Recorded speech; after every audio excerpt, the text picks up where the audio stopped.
On. Hi, Dan Girolmo, Big Boomer here. I want to talk to you for a few minutes about paper money. You see, this is two different kinds of paper money. One's a U.S. Federal Reserve note and the other one's Canadian money. Now, the reality is we use this to exchange. When I was on a tour in Canada, you could spend both of these to get what you want in Canada, and if you were across the border, you could use them for both to get what you wanted also. The challenge with what we have with paper money is the fact that it's just that. It's printed on paper. And it's only good for what the government or we say we will accept. Here is an example of what I'm talking about.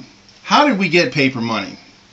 That right there is an example of a $100 gold certificate from 1928. That was worth 150 grams when they first made printed money, and the only way they could get people to do that was, which is really 3 ounces of gold. The only way they could get people to take the paper money is that they had to put in here, in exchange, it says, in gold coin, payable to the bearer on demand. So you could issue this, and there would be gold backing that up, and if you went to a bank, you could get the gold coin back. And it's the only way that they could get you to take the paper money. Well, guess what? In 2 generations, everyone forgets. Did you even know that? So really, if you think about it, but when this originally $100 bill was issued in 1900s, okay, it was worth 3 ounces of gold, which was approximately $30 an ounce. Okay, and the reality is it would buy, in today's prices, even with a 30% loss by 1930, it would buy $5,550 worth of stuff you could buy today. Can you do that with a $100 bill? Why? Here we go. Here's an example of a dollar bill.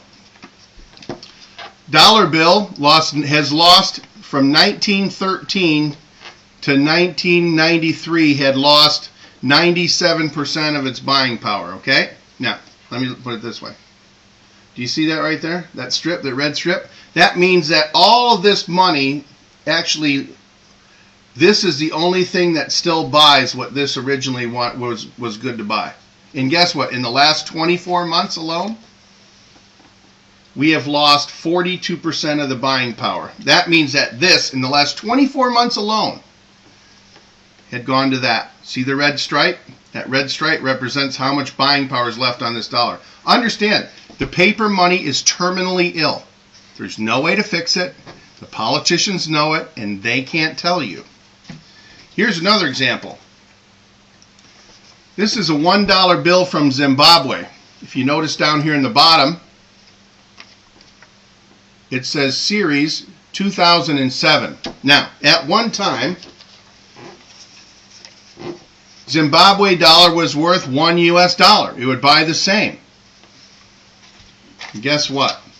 When Zimbabwe got to a point where their debt in the country was greater than all the domestic gross domestic product that the country produced, they started printing money out of thin air to pay the interest on the debt.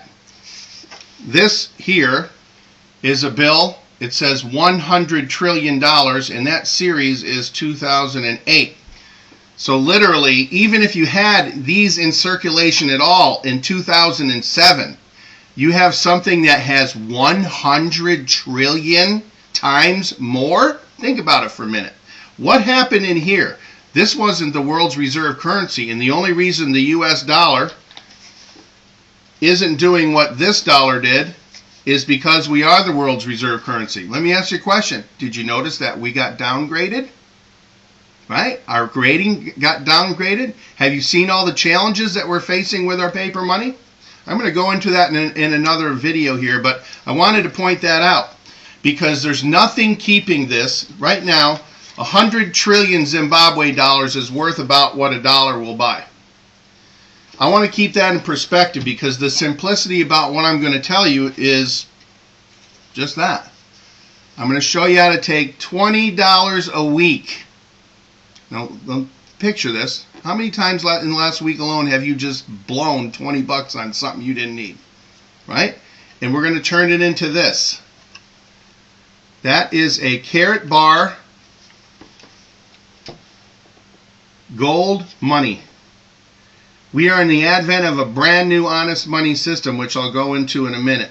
But this certification down here, LBMA, says it's good for settlement of debt. It's private issue, it's non-seizable, and it's fine gold, 999.9, as well as 1.01 grams, which means in the future, if countries try to add a VAT tax on it, we will be above the legal limit for a 1 gram. Some countries have one for a VAT tax for half a gram.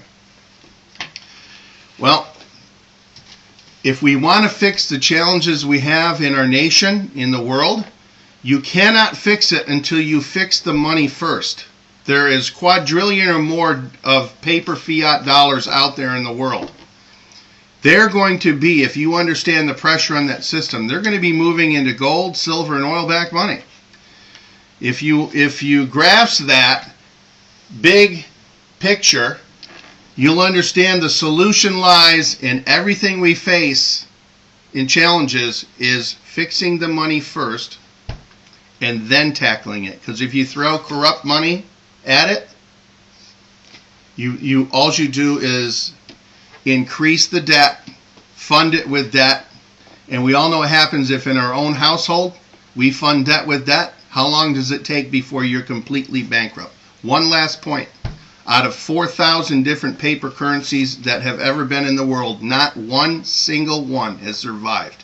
100% it has gone to its true value, 0. And this is going to follow the same suit. Time to wake up, protect yourself, and exchange some paper money declining in value for Karatbars real gold money, preserving your buying power. Thank you very much for your time and attention.